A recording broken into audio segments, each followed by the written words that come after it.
Hey Trekkies, it's summer, and you know what that means. It's time for Creation Entertainment's Trek to Las Vegas 2025. This year, the convention has been expanded to a 5-day schedule, August 6th through the 10th at the Rio Las Vegas Hotel. Meet all your favorite Star Trek pros in one place, and hey, maybe you swing by Vic's Lounge and you see our panel. It's a great way to meet people in person and have some fun with your fellow Trekkies. If you can't make it to Star Trek Las Vegas, of course, there's also other events around the country this year. Trek to Orlando, August 23rd through 24th. There's the Trek to New Jersey, September 6th and 7th. And finally, the Trek to Chicago, November 22nd and 23rd. We're looking forward to meeting as many of you as we can this year. So make sure that you get ready to trek to Las Vegas. This is Henry Alonzo Myers, and you are listening to Open Pike Night. This is Akiva Goldsman, and you're listening to Open Pike Night. Keep listening.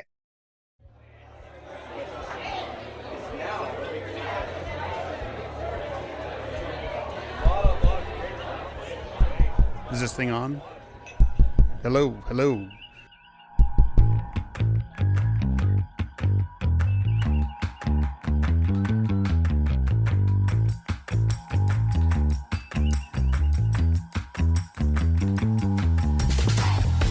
Welcome to Open Pike Night, the Strange New World podcast where your personal logs are the prime directive.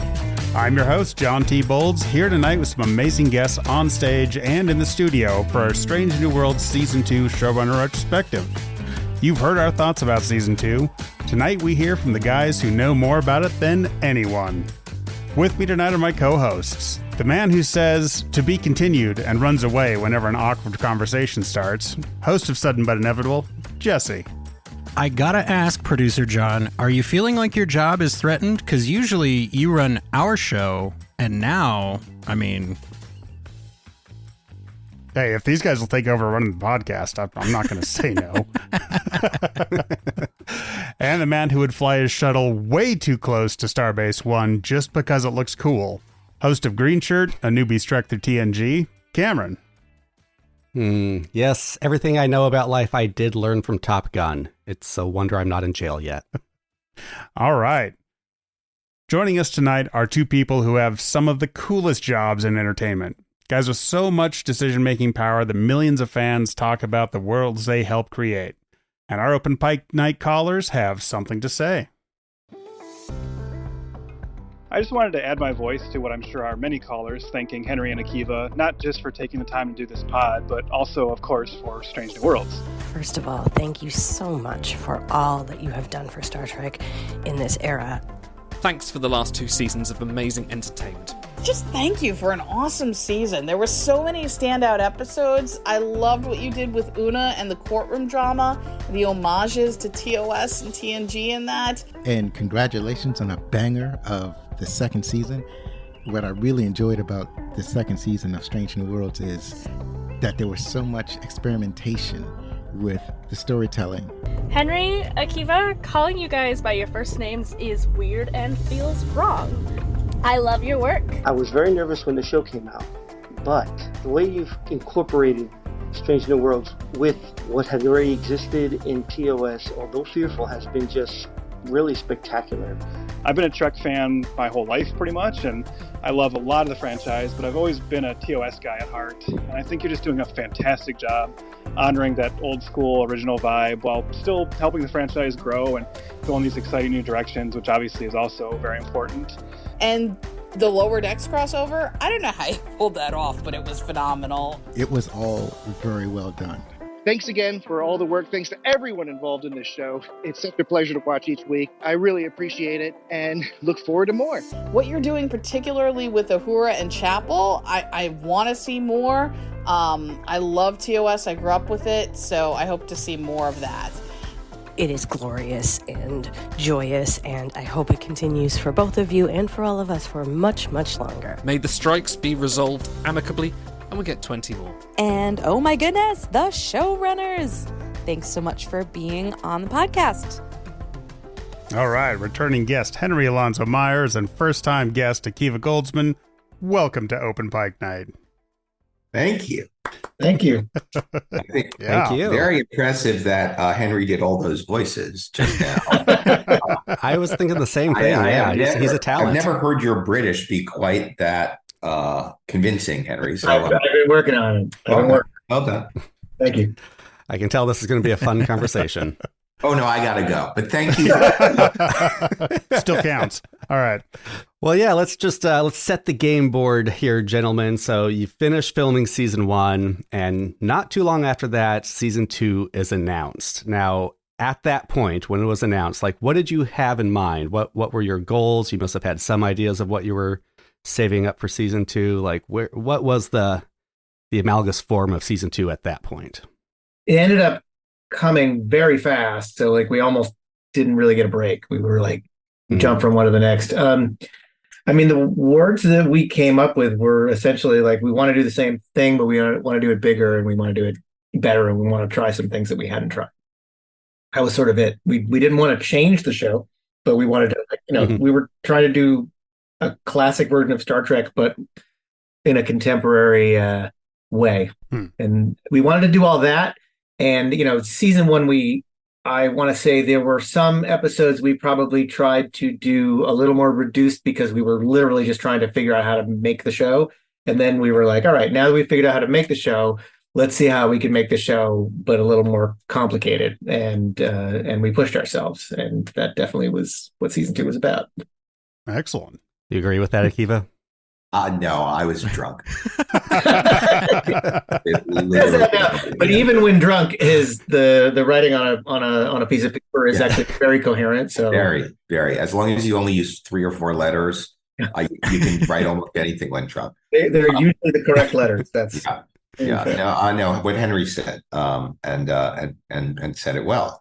Were there any episodes or plots that you had kind of saved over that you knew you were going to hit? Was the crossover, the musical in your minds at that point, or did those all come later? Well, I was agitating for a musical from the beginning, but because I had never actually done a musical, so it's incredibly easy to pitch a thing that you have no idea is as challenging as it is. Henry, of course, had done many musicals before and kept saying, "Slow the fuck down," and he was right, and we did. But no, typically, short of that, the sad truth is, we have more cool stories than we can tell in 10 episodes. We sort of, it's the very first thing we do is we sort of put up cards that are kind of, it's like Friends. The one where, we're always doing sort of the things we all wished we could make episodes about, and the wall fills up and then we start throwing them away. And unfortunately, there's always about 15 to 20. And then we play Survivor. And it is just the nature of the beast so far that for the most part, when we start again the following year, it all begins again. And mostly you don't carry it over. So those that didn't make it off the island, whatever happens on the island in Survivor, don't get to come back the next season. Or there's an interesting creative pile of detritus where there are, Harry Mudd is crawling on top of Kirk's ghost. All right. We got some great callers, and we're going to start with Mariah. Hi, Open Pike Night. It's Mariah. I really connect with and appreciate La'an and the very real portrayal of somebody dealing with trauma and trying to figure out how to be an open, connected person in the world when it's really hard and scary. And so I just really appreciate the care that's gone into that character and the fact that in some ways she really led a lot of season 2, and I was delighted to have La'an and Uhura and Chapel get such strong storylines this season. So thank you. Live long and prosper. Thank you. You have a great radio voice. She has an excellent radio voice. Yeah. We've always said that. Yeah. The first time she called in, we're like, man, we should have her host this. By the way, she would be better at it than you guys. I'm not saying that in a way that's bad. I'm just truth speaking. I'm pretty sure she is a radio host. So, I hope so. Yeah. Was there a conscious choice to have La'an be more center stage in this season, or was that kind of an organic thing that happened throughout the process of writing the episodes? Henry's the good one, I'm the bad one, right? Like Henry will give you light and love, and I will give you like suffering and pain, which is why I'm starting to get that. It's why we're good mom and dad. But the one thing we agree on is the romance. Well, that's true. We do like the romance. That's true. We do, because that's both light and joy and horror and pain. But yeah, so bringing a traumatized character into Star Trek as part of the palette was very much on purpose. It's built into the pilot. We sort of saw her as, a new lens on life in the Federation, and also that thing that we have talked about a bunch when we talk about the Gorn, which is, just because we live in a world where aspirationally there's a tremendous amount of empathy being generated, both in terms of our making the show and its messaging, but also within the construct of the Federation, we still don't think that precludes there being real evil in the galaxy. And real evil has real traumatic effect, and trauma has effect on human beings, and healing is required, not just today, but at least as far as Henry and I are concerned, also in the future. With the beginning of season 2, it was noted by pretty much everybody watching, our callers, us, there wasn't a lot of Captain Pike actually on screen. The captain of the Enterprise wasn't around. Was this like mainly due to the fact that Anson had just had a brand new child and was focusing on trying to get a little bit of sleep every now and then, or was it some of it pre-planned? It was entirely about scheduling. Yeah. It wasn't. We wanted to do something that, in general, we always want to make the show about as many of our characters as possible. The only reason that we went light for him at the beginning was just because we wanted to make sure that he had the energy to come back, because he wasn't sleeping a lot and was doing all the hard work of being a dad, and we didn't want that to affect his work. So we were trying to cut him a little bit of slack. It was not because we wanted any less of him. We probably wanted more. It was because he had a baby, and it was pre-planned. Yeah. Sure. And it works out really nicely. We get our first, dad's away, let's steal the car and go on a joyride episode. Like a great way to start a season. And the scenes he does have in episode 2 are glorious. Oh, so, yeah. All right. Let's hear from our next caller. Here is Alpha talking. Hello, this is at Alpha talking. Once again, your TOS canon captain speaking. I feel like a professional ice skater that's skating on a frozen lake and enjoying it every time. Just like every episode I look forward to and enjoy and watch of Strange New Worlds. Yet I am fearful, and I can almost hear the ice cracking, even as I skate across, wind in my hair, and enjoy every moment of this show. So my question for the showrunners are, how much of the writer's room discusses TOS canon before creating each and every episode of Strange New Worlds? Or is it just simply story over canon matters a little, or no, we're going to do everything we can to try to line up everything with TOS canon, trust us. But wonderful job. Best Star Trek that's out there right now.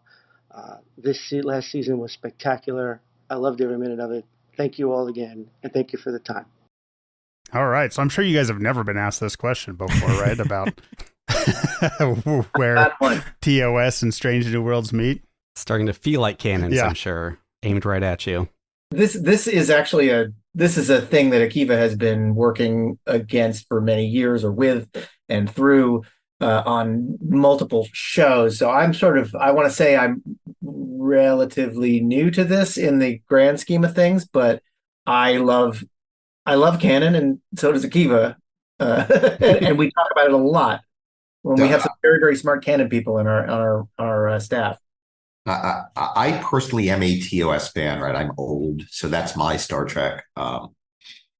And canon matters a lot to me, and I know it well. And then there are people around me who know it far better. But I could probably win, at any bar trivia game with civvies and maybe a few pros. So 100%. It matters. It matters to us a lot, but it doesn't matter so much that we will not chase something that we think can be very useful for our show. We will body English around it. We will try to bat our eyes and smoke and mirror our ways through it. On occasion, all the new shows run up against it or tread heavily on it. I will say that the one thing that we changed, and I don't consider it canon, and I'm happy to have this fight with anybody. We shifted the dates of the eugenics war and World War III. And this is because I believe fundamentally that Star Trek is aspirational. I don't think it happens in another Earth's future. I think it wants to happen in our Earth's future. And when the show was made, those dates were the future. They're now the past. And so we slid them forward, and we will continue to do that as long as we get to make it, in order to let the Federation be something that we can all imagine ourselves into as what happens to our Earth one day when we get our shit together. We do apply a lot of time travel logic, though, to explain why things move around. We don't, we are not saying that we're getting rid of what happened. We're saying that things change as you change time travel. If Terminator can do it, Star Trek can do it. Exactly. It's like this isn't the first time we've seen this done, and it works. So, yeah. So, Akiva, we did hear that you are a big TOS guy from Henry the last time that he was here. So I have to ask if you could pick like 1 or 2 episodes of TOS that you think everybody has to watch. What would they be? I think it's always sitting on the edge of forever, right? I mean, I think that we, I think we get to sort of have an episode that works profoundly for both people who understand Star Trek and people who don't. I think it does all the things that Star Trek does well. It's a lens on our world. It's a comment on our suppositions about good and evil, right and wrong. It's real human drama. It's compelling. It's deeply emotional. It's really smart. And it's cool, so I love City for all those reasons. And also because my first Star Trek convention was 1976, which really dated me. And we only saw them on television in those days on WPIX Channel 11 every evening at 6 in syndication. And which is where I actually watched it, interestingly enough. That was my... And it was the first time I ever saw it projected. And the colors were so different from what was on that Panasonic sort of color TV in my living room. So that was, it's seared into my consciousness, and then I love the menagerie, both parts, because we didn't have the cage, so, and that came much later for my generation. And I'm partial to Where No Man Has Gone Before, just because it has all these interesting promises in it, some of which are fulfilled, some of which aren't, but which sort of sat in my imagination for such a long time. So that's probably, I know that wasn't 2, it was 3 or technically 4, but there you have it. Did you know that we, the fans, would see, when we saw the trailer, would see the portal from Those Old Scientists, and everyone just assumed they were so smart that it was the Guardian of Forever? Like, was that a pre-planned rug pull? Or? No, look, I think that Discovery, and long after I was there, but Discovery sort of decided to do some other things with the Guardian. So we sort of we let them have that. I mean, by the way, there's a more traditional Guardian in when Sonequa is going she's sort of having a round robin of seeing the galaxy at the end of Context is for Kings. There's actually a more traditional Guardian shot in there. But otherwise, the Guardian has sort of, I think, at least currently been handed over to a different set of creators. So we haven't taken it back. I guess we could. We just needed to give it a little space. It was less important to the show than us merging. We were already merging 2 different shows. We didn't want to add a third to try to. It seemed complicated. Yeah, that's a season 3 technique. Yeah, there we go. Yeah. Let's hear from our next caller. Here is Josh Reeve on the Open Pike Night stage. Hello, Open Pike. hello, Henry and Akiva. When you have characters such as you do in Strange New Worlds, like Lana and Ortegas, who have no previous story in Star Trek, and then we introduce them into characters that do, and we know where their circle kind of ends and is going. Spock, the Kirks, Uhura. Can you talk a little bit about why it's equally important to develop those legacy stories now, even though we kind of know where they're going, just as it is to develop the new character stories, and what kind of stagnation kind of happens when we just focus on what we don't know and then kind of just meander through what we do? Also, on a personal note, someone whose name may or may not rhyme with Shmashua Shmeev may have started a rumor that Pike was the one that started and came up with Enterprise Bingo. Would you confirm, deny, or possibly give your thoughts on that? Please and thank you. Over to you, Henry. I feel like I have a pretty boring and normal answer to this, which is to say we are, we have the fun of coming up with like unknown stories about the people you haven't met before. And then we have the fun of trying to tell stories about people who their future, but they don't know their future. We really think about the present as they think about the present, which is how human beings think about the present, which is to say, I don't know what I'm doing tonight. I know I have, a movie ticket or I'm supposed to meet a friend or whatever, but like, I don't genuinely know what's going to happen. And that's how you have to approach these characters. You can't approach them thinking about who they will be in 5, 7, 20 years. Like it's just not how you live your life. With the rare exception of Pike, who has this, surprise future knowledge. So, I mean, that's how we approach it. Like, I think we're trying to give something to our actors so that they can play it. Like, that's really the thing. Cause like, this is our job as writers is we try to come up with something that we think is cool. And then we try to hand it to actors who are going to make it great. But in order for us to make it great, we have to give them something to experience on screen. And the experience usually means they don't know the feeling they're going to go through. They don't know the thing that is going to happen to them. They are not yet the person who they will be later. So we just don't think about it that way. That's usually the approach that we bring. What about Enterprise Bingo? Oh, Enterprise Bingo? Who started it? Who started it in our room or who started it in the universe? Brett? Yeah. Well, let's do both. Oh, no, it predates Pike. Yeah. I think that's Archer. It's an old classic one, and no one is quite sure who will take credit for it. But there's a lot of people who think wrongly about, it came from him. No, it came from her. No, it came from that. Okay. Nice. I'm gonna go with Trip. Yeah, Trip. Yeah. Well, speaking of future knowledge, we kind of realized that those old scientists gave you an opportunity to lay some clues and Easter eggs and seeds because these characters, Boimler and Mariner, know these characters' history, both what we know, the audience, but also what we don't know. Did you plant any clues for what might be coming up for these characters in episode 7?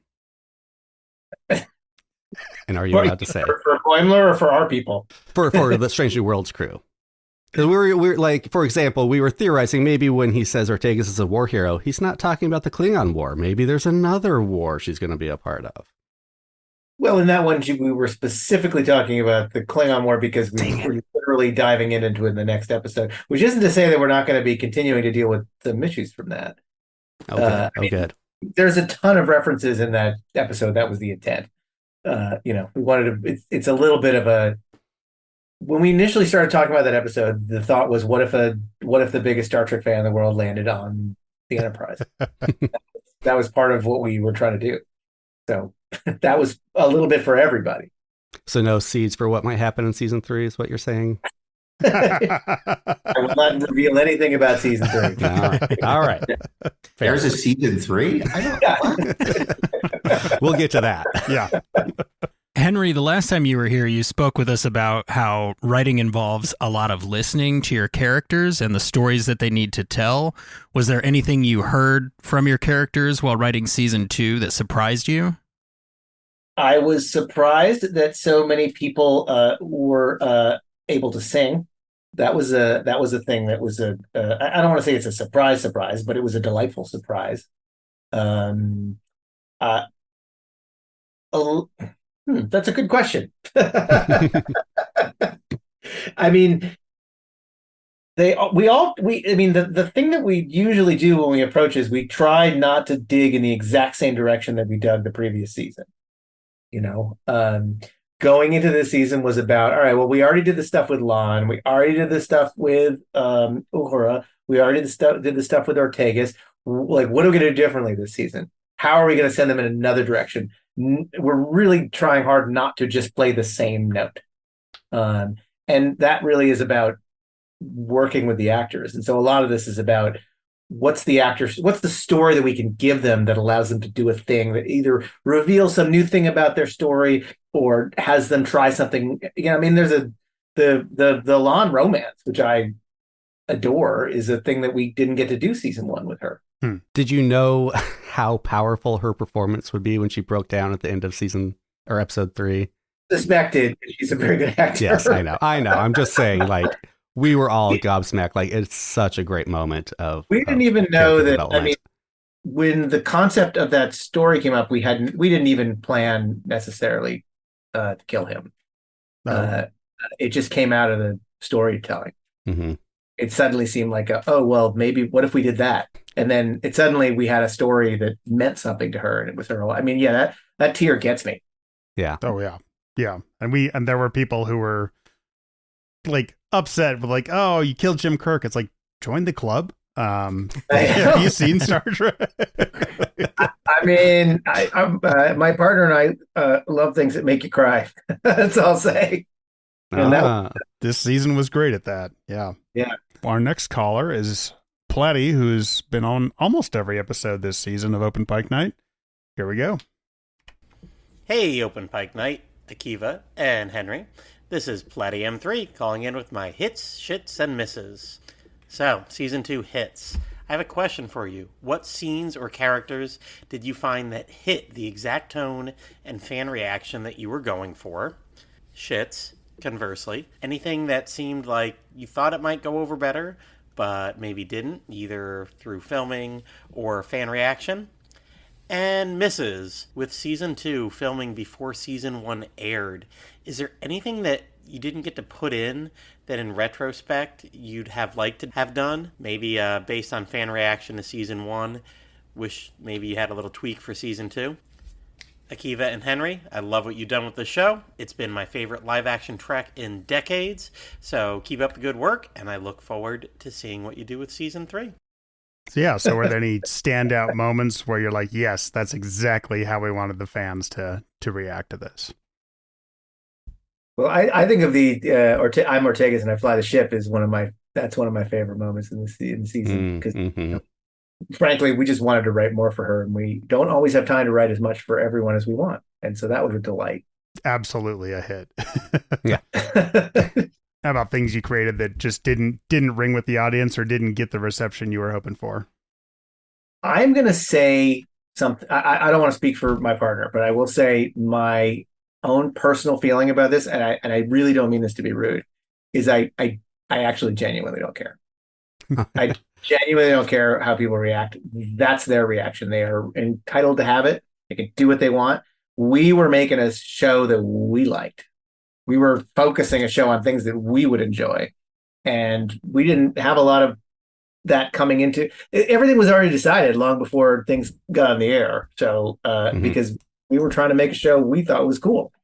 This is real. It's important, and I agree with Henry entirely, which is we're thrilled that people like the show. It keeps us going, and we are grateful to the fans, and we can't possibly make a show based on fan response. That would be counterintuitive and not particularly creative. So, Henry and I are real Star Trek fans ourselves, right? And we just happen to be the Star Trek fans that this week get to make Star Trek. And there are a bunch of other Star Trek fans who get to make Star Trek. And after we're gone, hopefully there will be many other Star Trek fans who get to make Star Trek. And I think what you try to do at that moment is make Star Trek for the fan that's inside of you. Again, I was, 12 and 13 years old at, that Star Trek convention. And I wanted to play Star Trek. I wanted to make up Star Trek stories. I was able to find some solace in watching that show in a way that I couldn't find in the real world. Not to say that Star Trek isn't the real world, of course. And so now I get to, in concert with a bunch of other folks who are some version of me, make a show that we want to see and that excites us and that welcomes us and people like us. And that's our job. And that's a great job. If it doesn't welcome enough people over time, someone else will do it. And there are a lot of different Star Treks inside Star Trek. So what we're doing is chasing the one that we love. Well, yeah, let's just talk about one or two fans then. On a personal level, looking back, was there anything you wish you could have maybe spent more time on or anything like that on personally when you watch it? My only disappointments were, I think, about scheduling. There were a couple of, and I'm not going to go into specifics, but there were a couple of characters who I wish we could have brought in that we just couldn't organize it. That's fair. That was hard. It's, I think the hardest part is I don't want to, this is not a slight because it's very hard to do 10 episodes. It takes us 18 months or so. But we probably could have done 13 and filled more. We probably could have done 20 and filled more because there are a lot of, there's always a Trek show that we wanted to touch on and we weren't able to. Mm-hmm. Yeah, we leave a lot of stuff on the table, and that's what I was saying earlier, and and that's a bummer. I'd definitely like there to be 13 or 20. I would love for there to be an opportunity to do like that musical for me, which is just endlessly delightful. Could have been 2 hours. It could have been a full, honest 2-hour movie. We don't have that latitude. We have a bunch of latitude, but we don't have that latitude. But that's less a regret and more a pie in the sky dream. Yeah. Around here, I think our kind of only consistent criticism of season 2 is we wanted more. Honestly, we probably share that with you. We feel a little bit like, but wait, give us give us 4 more hours and we can really be a little more fulsome about all of it. Interesting. Any chance that might happen in the future? Speculating? We've certainly asked each time, and each time we've been told that we should go back to our bridge. Well, keep asking for us, for the fans, and for yourselves. Yeah, let us know what weird thing we can mail to the studio to fill up their mailboxes. This feels like a dangerous line of question. I think the fact that all of you are watching the show is certainly enough. We can keep doing that. Oh, yeah. We do keep doing that. Our next caller is actually a write-in because, well, caller doesn't have a mouth. It's Captain Pike's Hair writing in. We haven't heard from them in a while. I want to give my special thanks to the creators, Akiva and Henry. Thank you for raising the bar on our series by taking it and me to new heights. My growing popularity is a cut above the rest as my fans are all abuzz about me. Damn it. As a permanent addition to the series, it is truly the highlight of each week for me. I've looked forward to this part ever since my days in the Starfleet root camp with my captain. We are a match pomade in heaven. A quick shout out to my stylist, Daniel Lasco, who takes no shortcuts to me at peak perfection. Every visit is sheer amazement. Thank you all for being my heroes, not heroes, and I'll always be hair for you. Well delivered, John. Thank you. That's literally the worst thing that's ever happened. We're getting punny. Oh, yeah. Oh, you're on open pike night. Yeah. I was not prepared. I should have been. Fair point. I'll try it again. All right. Well, speaking of iconic hair, and you've touched on this a bit, but we are the official Mortagus podcast, so we have to ask. I haven't timed her screen presence or counted her lines, but I think it's fair to say she's the only main character who hasn't had a multi-episode arc. So why not Mortagus? Was she intentionally left as a blank canvas, or is that just kind of the way the stories and the writing fell? It was always easy to write for her because she is right in the center of most of the main storylines, and she's right there. There's always great lines for her in there, so that made it really easy. we made an effort to try to give her a bit more in season 2. I assure you, we love her, and we want to do more for her. It's but we feel that way about it. We work to be good parents for all of the people on the show, and we want everyone to get time. So all I can say is I assure you there will be more for everybody. Okay, we'll take it. I mean, it's probably also fair to say that the reason we want more Tegas is because she is a bit of a mystery. So, yeah, and that's something that we both love, and we also, some of it we want to reveal, and some of it we don't. Yeah, cagey as always, Henry. Yeah, exactly. You're so good at it, and man, we finally got a chance to meet her in person, meet Melissa in person in Vegas. And we stood in line for 3 hours. So us being the official Mortegas podcast, it is a shared sentiment. She is extremely popular. Didn't wait that long for anybody else while we were there. She's fantastic. I just went picketing with her in New York. She's great, man. Yeah. All right. So she's surviving the Gorn ship is what you're saying. That's what I'm hearing. What would you do you want me to you don't want to know what's going to happen? No, we don't. No, not at all. Yeah. I just want to make you laugh uncomfortably. If she does survive, there will be some great storyline out of it. That's all I'll say. All right. Here's our next caller, Tessa, returning to the Open Pike Night stage. All right, here's the deal. I am sick right now, so we are going to see if I can get through this call without having too intense of a coughing fit. I enjoyed this season a lot. I think it was cruel and unusual to end season 2 with a major cliffhanger involving the well-being of some of my favorite characters. Jesus. I was really looking forward to the Erica and Christine reunion. And honestly, between the you're not the only one who's going to miss her, the she does a better me, and all of the Erica and Christine scenes in both Subspace Rhapsody and Those Old Scientists, I will be spending the next several months praying for something explicitly romantic between them. Because that's my thing, I guess. That's all I have. Shockingly, Godspeed, soldiers. My name is Tessa, and I'm going to go cough up a lung now. Oh, Tessa. Jesus Christ, I don't even know what that call was. No, it was good. And please, tea, chicken soup, something, maybe honey, lemon, and take rest. Jesus, rest. Yeah. It's all Henry's fault, the two-parter. I was like, Henry, don't do that. That's not like, Henry, like, he's cruel. I mean, typically I'm cruel, but he turned out to be crueler. And to your other point, well, we are all about, the subtitle of our show is Love Stories in Space. So your thoughts will be duly taken into consideration. That's a mixing of two phrases, but mostly better so you can watch season 3 should there ever be a season 3. Oh boy. I mean, just that prospect of like, yep, that's how Strange New Worlds ends is shit happens. Yeah, man. I mean, Twin Peaks did it. Like, it's been happening to us our whole lives, and too soon, John. Star Trek years is later, too soon. Yeah, exactly. Star Trek is pretty notorious for season cliffhangers where the resolutions were just as much of a cliffhanger to the writers when they wrote part 1.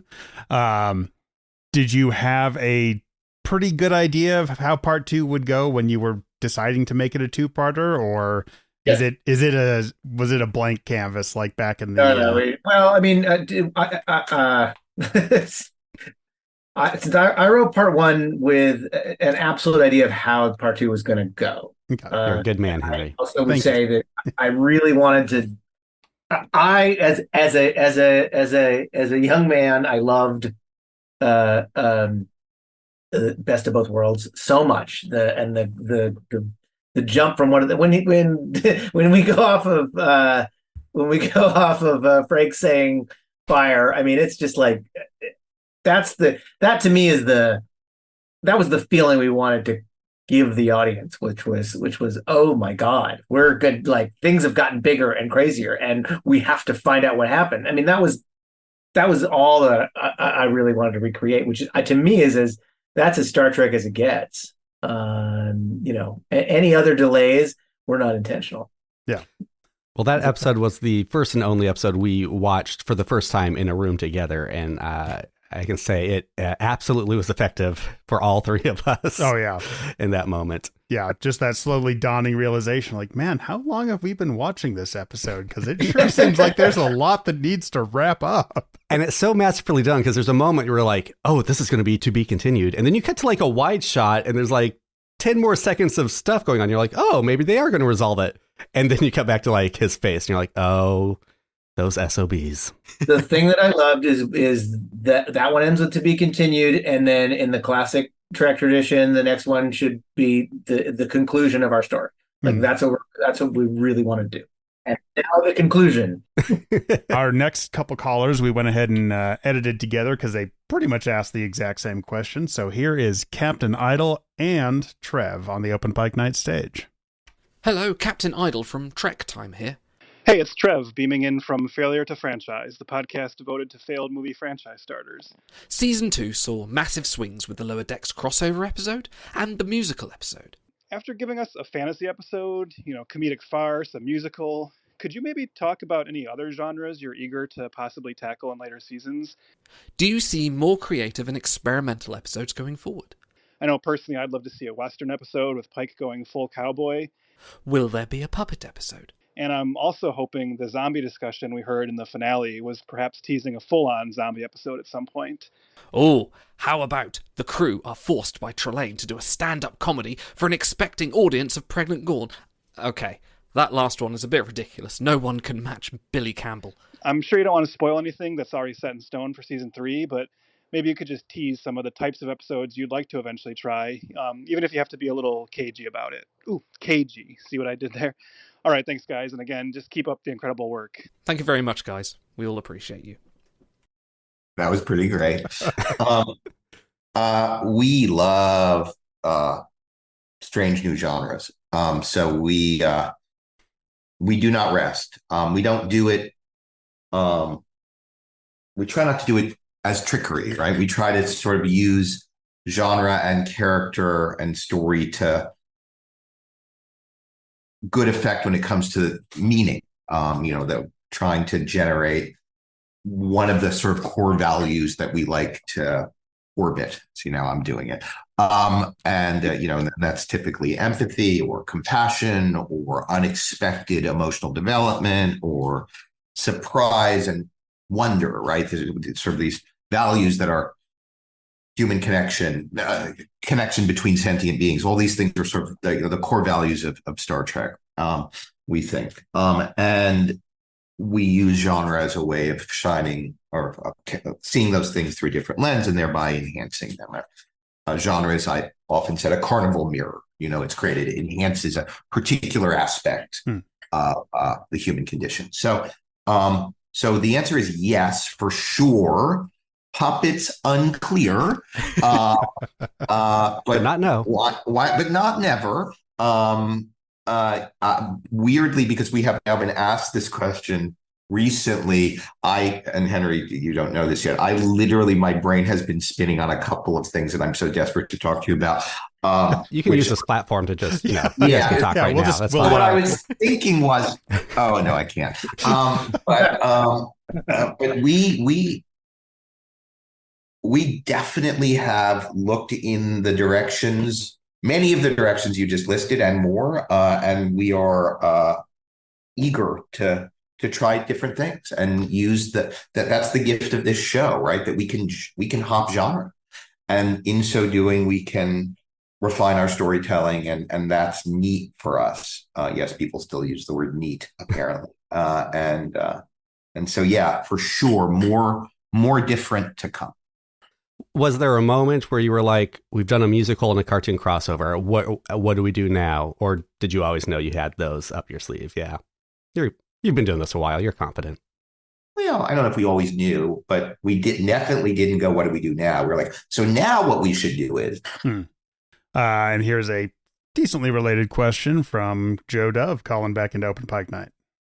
Hey, what's up? It's Joe Dove of the Captain's Quadrant. one of the co-hosts, where myself and Aussie Jason and Texas Jason will reminisce about some of the great work that you've done, Akiva Goldsman, in Strange New Worlds and the revitalization of Star Trek. Now, one of our very quick questions will be, what species of aliens do you think could be the new big bad once we go past the Gorn?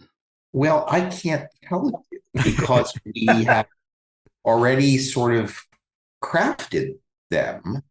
And in the there's going to be a season three. That's where we would find them. So no, but thank you. Can you answer this? Do you enjoy creating your own new species or reinventing species we've seen before that you maybe grew up with? Both. Yeah. Both equally, but with intent. So, again, not to repeat myself, the Gorn are there to be vaguely inexplicable and to have at least when in relation to us a real savagery and darkness, and that is something that I will always advocate having as part of the palette of our show, because monsters are real. And can't hack a computer, apparently. So, yeah. They can type, though. But with big hands and a funny head, and also that suit. The Cayuga had a really good IT department, okay? Really good. I mean, amazing. Why do you assume that they couldn't hack? Well, maybe they just couldn't find a sticky note somewhere, and has all the passwords written on it. Yeah, all the stuff they've found before. Yeah, that was a very fun moment. Like, oh, all right, now we get to see the next step after the vicious little guys. So, Akiva, you've had a lot of experience adapting written works to the screen, including your Academy Award-winning work on A Beautiful Mind. Do you think that your previous experience with adaptations helped you in working in an established universe like Star Trek? Oh, yeah, I think so. I mean, it's a weird truth, which is everything helps, right? The more you do, the more it helps you do more. That was my favorite sentence I've ever said. That's a t-shirt right there. Yeah. But yeah, because part of what you're trying to do when you adapt is create within the confines of an emotion that has been kind of generated already on the part of the source material, right? That's what you're really adapting. You're adapting an emotion. You're adapting the feeling of the book. And you're trying to use the pieces of the narrative that you think help convey that feeling best, because you can't possibly take the whole thing and transcribe it, because it would be boring and long. So I think that, for Henry and I, again, because we love Star Trek, we're just trying to sort of replicate the emotions that Star Trek generated in us with the pieces that we think are crucial, and that seem to be effective for a modern audience. So it's collaboration with an object. It's sensitivity and awareness to the thing that exists and how you then work with it to create in someone else the feeling that you had when you first encountered it. Fuck, that's a lot of words. Sorry. But well all said. good. Yeah. You should be a writer. Yeah. I know, right? That's what I keep telling Henry. He won't give me a script. All right, let's hear from our next. We just got a couple callers left. Here is Unplanned Trek. Hey guys, it's Isaac from Unplanned Trek. And can I just say, I continue to be impressed by the high caliber of guests you have on your show, and you guys must be really thrilled to have me on the stage this week. That's fantastic. Thanks for having me, guys. Look, I do have a couple of questions for the guys behind the scenes. One is, has there been any talk about getting Prime Lorca into the Strange New Worlds-averse? And my other question is, has there been given any thought to revealing any more of Sarek's secret kids? We all know that famous Falcon saying, Amanda, I've got some news. All right, guys, keep well. Looking forward to keeping up with all the news and stuff that happens in the off-season as we build up to an eventual Season 3. Thanks for everything during Season 2. It's been a blast. Love you guys all the way from Tasmania, Australia. Isaac from Unplanned Trek. I'm going to answer the first half, and then I'm going to give it to Henry. And the questioner has his son's name. So it's a really interesting question because that is actually one of the things that ended up in the detritus pile one of the years. You know, I'm a fan of Jason Isaac. We worked together on season 1 of Discovery and on a show we just did together. And so, and I like him very much, and I think he's really talented and fun to work with. And, you know, and I'm sort of like, Prime Work is out there somewhere, you know, and it's one of those things where you get it kind of stirred up in the room, you know, and you talk about it, and we did. And then finally what happens is some amazing things don't make the cut. And that's literally one of them. So you guys were asking what? That's the kind of thing that unfortunately goes the way of all flesh when you don't have more time. Mm-hmm. I think that's the most definitive answer anyone's ever had on that question. So thank you very much. That was a much more specific answer than I was expecting. Yeah, that's awesome. I'm always fascinated by the what didn't make it type stories. What would have the Eric Stoltz Back to the Future been like? Exactly. Interesting, different. Yeah. So Henry, any additional secret Sarek children? Well, I mean, there is one that we talked about season 1 that we saw a little bit of that we tried to find his pace in season 2 and could not. So that was definitely something that came up. And it wasn't because we disliked it. It was we liked it very much. Otherwise, why would we have put it in? Right. Would have been in a 13 episode season. Yeah, if we had more time on the screen, we would have spent some time around that, but we didn't. So I can't speak to the future. That's the only thing I can't do. I think something came up which is worth saying, because I think it's interesting, right? That like in that sort of whimsical, hey, what about Prime Larkin? What about more Sarek's children? I bet you would find, and obviously we're the problem with this because we're so sort of Dr. Caligari's cabinet of, we're closed, right? But I bet you would find that if we sat around and you sort of listed off the things that you would imagine would be fun episodes, the Venn diagram of how many of those we have discussed would probably be very large. Like, like we're all kind of the same communal imagining here. We're all sort of like, well, wouldn't it be great if, and there are a bunch of them that are such low hanging fruit. And then you're like, well, we can't because we can't get that. Or, well, we could, but so I bet you, and again, now I'm being coy again, and so I'm an asshole, but I bet you would find that we're all kind of thinking the same thing.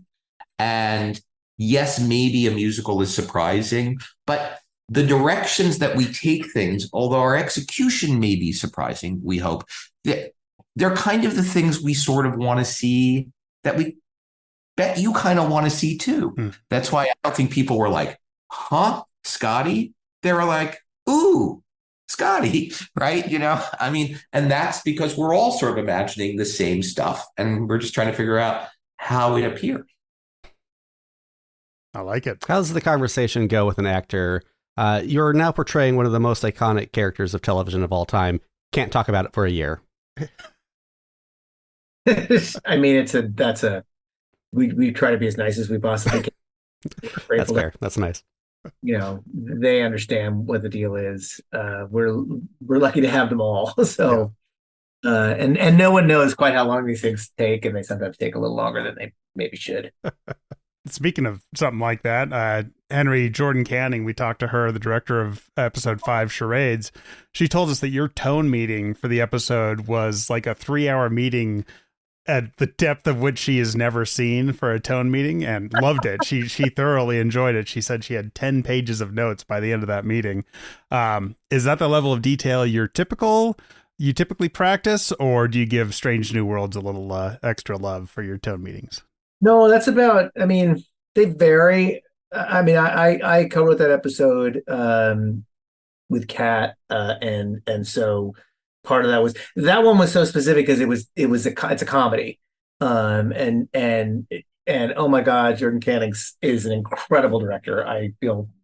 I mean, it was more about let's talk about what we want to be funny, but let's also hear what you want to be funny, and let's talk about it. I mean, like she really nailed that one. I want to say they vary. I've there are other shows I've been on where not my doing. They will go, 5 or 6 hours. There are ones that have been on where they'll go 1 hour.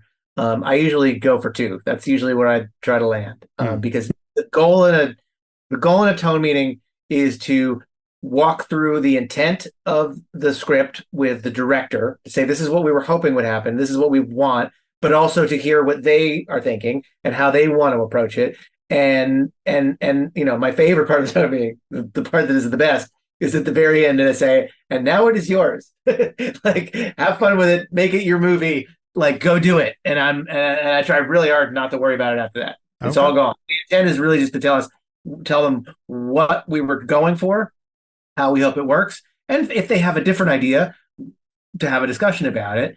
And sometimes that requires, like there'll be a rewrite thing that we were like, oh, you're going to do that? That's great. Here, why don't we switch this around? And so that's really what it was. I think that one was complicated because she had so many specific emotional details that had to happen in the show. And she really that is a tough episode to make work well. And she just nailed it. And I was grateful. So.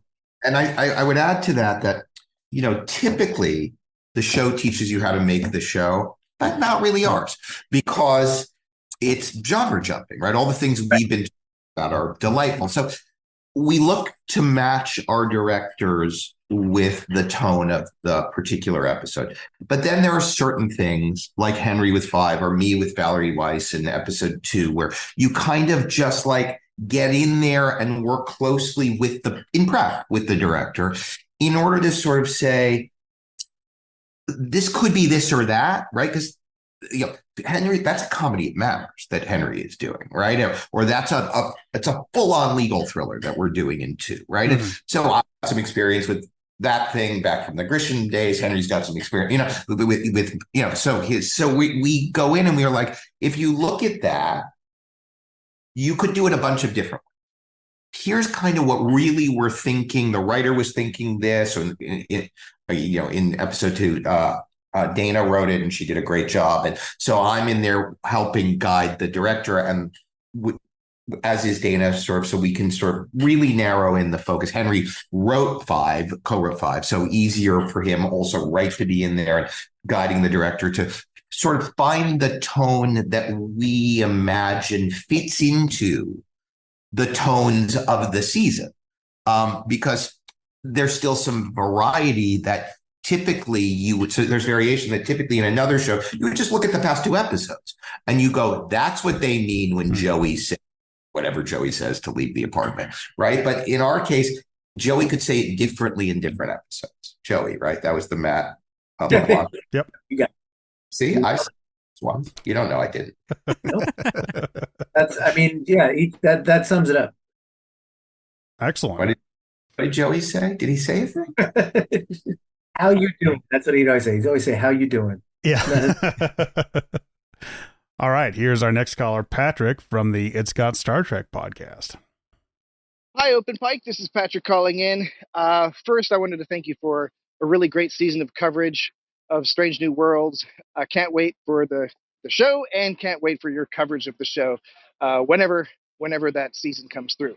But in the meantime, I do have a question for your eminent guests, and that is, people have observed, me being among those people, that the pacing of Strange New Worlds is somewhat similar to Deep Space Nine, in that it's nominally episodic, but that it has these sort of more lengthy arcs that can be season-long arcs, series-long arcs, a lot of character building, and honestly, even some directorial and sound cue uh, uh, uh, things that are very similar to Deep Space Nine. I wanted to know, was that on purpose, or is that sort of just a natural evolution when you're trying to make a modern but more episodic show? Thanks so much. Definitely not on purpose. I remember I was in high school and Samuel R. Delaney, who was a great science fiction writer, he knew the teacher of our journalism course at St. Anne's, Brooklyn Heights. So Samuel R. Delaney came in and I had found these two passages in two of his books that were the same. And I was like, and they're the same. It's like, whatever, kid. No, I mean, we set out to make something that was episodic, but with serialized character arcs because we had done both in our lives. And we were like, this is probably the sweet spot for Star Trek. Like Jim Kirk probably really didn't want to just jump right back on the horse after Edith Keeler died. He probably would have liked a minute or two to be sad or an episode or two, but they weren't afforded that. And you know, what we learned from Pike and Disco early days is in a season-long serialized object, the first 3 episodes or so are Act 1. And in Act 1, everything goes to shit because that's how you make an object that is serialized and long, right? Everything's got to go bad so you can fix it at the end, or else there's no story. And people are like, your show's really dark. And we're like, no, just wait, it gets light. But so that wasn't work. So this became sort of like a happy medium that we did on purpose. And any resemblances to Deep Space Nine are flattering, but not intentional. I mean, TNG would do this. There was a classic Trek thing that they did in all those series, and to a certain extent, the original series, where they would lean into, we're going to tell a story about Data today. You know what I mean? And like that was the story. And so we really that is something that I want to say, intentionally borrowed and tried to use. I mean, I love Deep Space Nine. We were in the middle of the pandemic. And I was working out of my office at home, and you couldn't go out in the world and do anything. And I just sat and rewatched all of Deep Space Nine with my sons during season 1. Unrelated, it was just helpful to kind of go back to it because, like, it was sort of like, what did those shows from the 80s and 90s do really well that we liked? I think there is some crossover. It wasn't we weren't copying or ripping, or we were hoping to borrow and respect. And to Henry's point, one thing that we do, which is really next gen, which is unlike Disco, where they'll try to service all the characters in every episode, we don't. We definitely have a character that we push to the fore, in order to sort of. So our notion is less time, but deeper time is the relationships we're building with the characters, which is not better or worse than more time, but less deep. That is sort of more the ensemble model. We're less an ensemble show in presentation from week to week, or more an ensemble show when you look at us over the course of the whole season. Yeah, we got 10 movies, but we don't know what the actors are going to do in every movie. I like it. We do have one more caller, and it's our good friend Abby from the First Flight podcast. Hey, Open Pike and Akiva and Henry. So I know you're going to get a lot of Star Trek questions, but I always wonder about creative people, some other things as well. So I am wondering if you could each tell us 3 books that you have read that you think everybody should read and why. Now, I am a children's literacy teacher, so kids' books, 100% fine. But what do you remember reading that was inspiring, and why do you think it would help the world if more people read it? So great work, all of you. Hope you and yours are all well. We'll talk soon. Yeah, I have so many books that I'm like, what book? Is it something recent, or is it like in your life? In your life. That is, yeah, she's definitely asking in your life. Yeah. Well, I'm going to say Hitchhiker's Guide to the Galaxy was a big one when I was a young man. That was huge. I don't know if it holds up as well, but boy, is it great in its own way. The 5th season by N.K. Jemisin.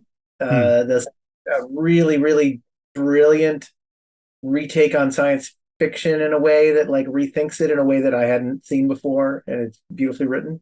I have that book on my nightstand because Anitra suggested it. I haven't got to it yet, but I suggested it to her. She suggested some good stuff to me as well, so I want to. I'm not taking credit, but that book's great. Really, really, really, really, really worth reading. I'm trying to think about importance of when I was younger that really made my. I read a lot of science fiction and a lot of fantasy, so that's like where my head ends up going. I mean, I was gonna say Foundation because that's an easy one. I guess I will just say that because it's right there. I mean, it's that book, yeah. Yeah. I mean, I always say Lord of the Rings, which is also just like that was the other one I was gonna say because I read that with my. But it's true. I read that with my kid. I mean, this is the original edition of Lord of the Rings that I read. It's Nice. like ancient. I can't believe I still have it. That's affected. That certainly affected how I looked at the world.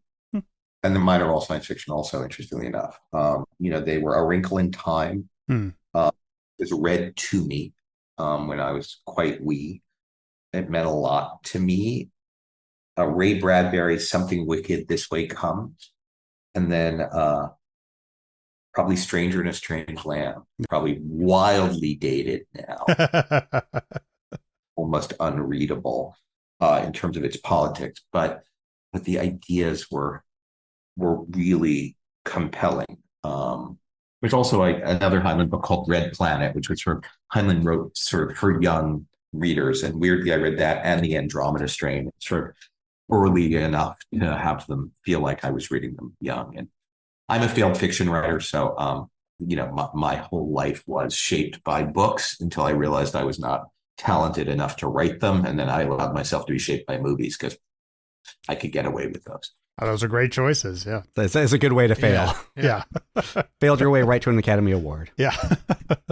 So I do have one more Star Trek question. Henry, the last time you were here, you spoke with us about how you and Akiva have a lot of say, if not all the say, in the music in the show. And so I would love to know who picked Anything Goes as the song that Uhura sends into the subspace rift. Oh, those were our writers. I think it was Dana and Bill, and it was more about what could we clear that's actually good. Did a good version of it. They had picked it. We had found some selections of it. We found a good one. It was about cost, but they chose it. Very cool. I'll have to ask them if it was a Temple of Doom reference then. There we go. That's another one that really affected my youth and probably doesn't hold up quite as well in terms of. Yeah, but I still love it. It's one of those movies you watch as a kid. That opening sequence is so great. Oh yeah. Fantastic way to start a film. Yeah, my wife learned that song in Mandarin as a Valentine's present to me one year. Oh wow. Yeah. All right. Well, Akiva and Henry, I mean, I know there's a lot of variables, but best guess, what's a window for this maybe, maybe not season 3 look like, knowing what the production schedule is like? Here's what you need to know.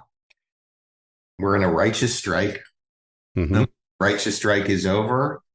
The business will get back to business. Once it's over, do you have an idea of how long it might take? I think those are hard questions. I know. They're not based on things that we actually have control over. So Sure. Okay. I mean, Henry does, but he won't. So much control. We'll send a Gordon over to hack his computer. It'll be fine. Yeah.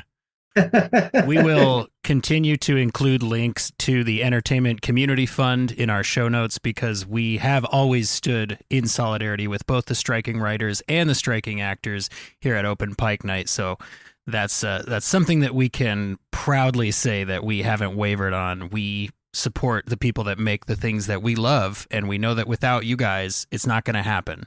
So, thank you. Yeah. So, Henry and Akiva, Open Pike Night is an Open Mic Night themed podcast, and therefore we asked all of our guests to tell us a joke. Do you guys have jokes prepared for us today? I don't have a good one right now. We didn't say a good joke. Yeah, we didn't say a good joke. We didn't say the best joke. Let me look back at what someone sent me. No, can't repeat that. I will just repeat the one from my son. Yeah. Excellent. Which was, why could the pilot not fly the plane? Which he asked me, and I said, why? And he said, because he's a bear. I was delighted by that. It's still funny. It's still a good joke. He's trying to figure out how jokes worked. I made one up before the today. I made it up today because I felt like it was supposed to be a Star Trek joke. Ooh. What did Captain Kirk say when the grain storage opened on his head? No idea. I have an idea, but I'll let... I'm in trouble. Oh, okay. Love it. I was just going to say, Silo! See, Henry, you get it because tribbles are in the. It's good. It works on This is many. how all your writing sessions go. Henry, next, can I do a comedy? Yeah, of course. You kidding? You say this like you're not funny. You're fucking hilarious, dude. It was a delight, both of you. Thank you so much. Yes. Thank you guys. Thank you very seriously. much. We really appreciate your time, and we appreciate how tough a spot you are in, especially with everything going on and everybody hoping, and hopefully it's just a great sign to you that so many people are desperately waiting for season 3 whenever it comes. We do appreciate it. Thank you. Thank you once again to Henry Alonzo Myers and Akiva Goldsman, showrunners for Star Trek Strange New Worlds, for hanging out with us.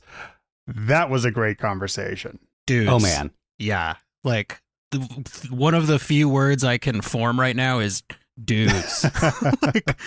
And I got to say thank you so much to our callers. You guys elicited some seriously good responses, and some responses we did not expect to get at all. So thank you for continuing to stick by us through this very long hiatus.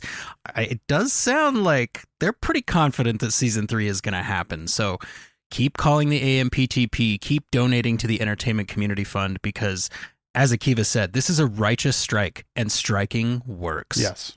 So, again, our amazing callers helped make our show even better. And Jesse, how can folks find out when they need to call in and what they need to call in about? Well, you can just go to openpike.com to get everything there is to get about us in one place. But if you want specifically to know when we have new guests coming on and what we'd like to hear for those guests, go sign up at openpike.substack.com for our free newsletter. It's called the Open Pike Night Crew Manifest. That goes directly for free into the email inbox of your choice, and you will know before anyone else what it is that we need and who's coming up next. Speaking of which, we'll give you a tease on who's coming up next. Interview with Bernadette Peters, costume designer extraordinaire. Bernadette Croft. God damn it, I knew it. I'm leaving that in. No, I paused so you could correct me if I was wrong. Bernadette Croft, costumer extraordinaire. And very excited, patrons at a $10 level or up, so keep that in mind, will be able to join us for a live watch-along of a film or show that inspired Davy Perez's Under the Cloak of War with Davy Perez. We don't know exactly what film yet. We're deciding on it. It's going to be a good one regardless. We've got some very good options he gave us. So patrons are going to be able to join that and ask questions in the chat while we discuss the film while watching it. And then we're going to release that as an episode later that you can play while you also watch the film. Yes, anyone will be able to play the podcast version of that episode. We don't paywall content permanently because we just don't believe in it. Yep. And so be sure to follow Open Pike Night. Be sure to go sign up for the Patreon if you want to hear more. If you've liked what we've done with writers and the extra in-depth information you've gotten from Strange New Worlds, go ahead and sign up on Patreon and support us. You get a chance to hang out with Davy Perez. And man, yeah, the list of films and shows that he sent us that influenced Under the Cloak of War, episode 8, it's a great list. And I can't wait to choose what we're going to watch along with him. Follow us anywhere you can. We are at Open Pike on almost every social media platform there is. The content is there. The links are there. All the information about Open Pike. And go check out any back interviews or episodes you haven't had a chance to listen to. We are going to keep making content in this indeterminate amount of time we have until season 3. Open Pike Night will be here for you. And we just hit 50 episodes, so there's some substantial time for you to spend with us if you would like to. And let me just be the first to say, R.I.P. Prime Lorca. Seriously. I mean, I was hoping he'd come back and he wouldn't have even had any idea. Like, he deserted or something. Yeah. He's like, wait, what happened while I was gone? Just saying, there's a detritus pile, but that doesn't mean they put that pile in the garbage can. If we get 7 or 8 seasons of Strange New Worlds... They did say they put that in the garbage can, but we know that they're very cagey and that they have to be very careful with what they say. So, and they're going to keep asking for more episodes. Yes. So. Yeah. Hope springs eternal. Let's get a hashtag going that for that. Was great. Hashtag more Strange New Worlds. Yeah. More episodes. Yeah, what hashtag We'll figure out the clever hashtag. I mean, I was saying I want 13, and like he was saying he wants 20. It's like, okay, I'm not going to. You don't tell those guys no, really. No. Or just, well, apparently Paramount does. 10 2-hour episodes, so you could do that too. Still counts. All right, Cam, when you're not on the Open Pike Night stage, where can folks find you? You can find me on my other podcast where John and I, along with our other co-hosts, are discussing Star Trek The Next Generation. I'm watching it for the very first time, and we've even gotten to the point where now we're watching DS9 for the very first time. So I'm excited to be into those, and come join us, Green Shirt, a newbie's trek through The Next Generation, and at GreenShirt87 on Twitter. And Jesse, where can folks find you when you're not hanging out here? If I'm not hanging out here, I'm probably on those social media that you mentioned at Open Pike. But if for whatever reason you need a little bit more of me in your ears, just stay in this podcasting app and look up Sudden But Inevitable. The name has probably tipped you off that started out as a Firefly show, and it evolved into a show where I just share single-season television shows that were canceled before their time with people who've never seen them before. So if you like to hear people get forced to like stuff, check out Sudden But Inevitable. All right.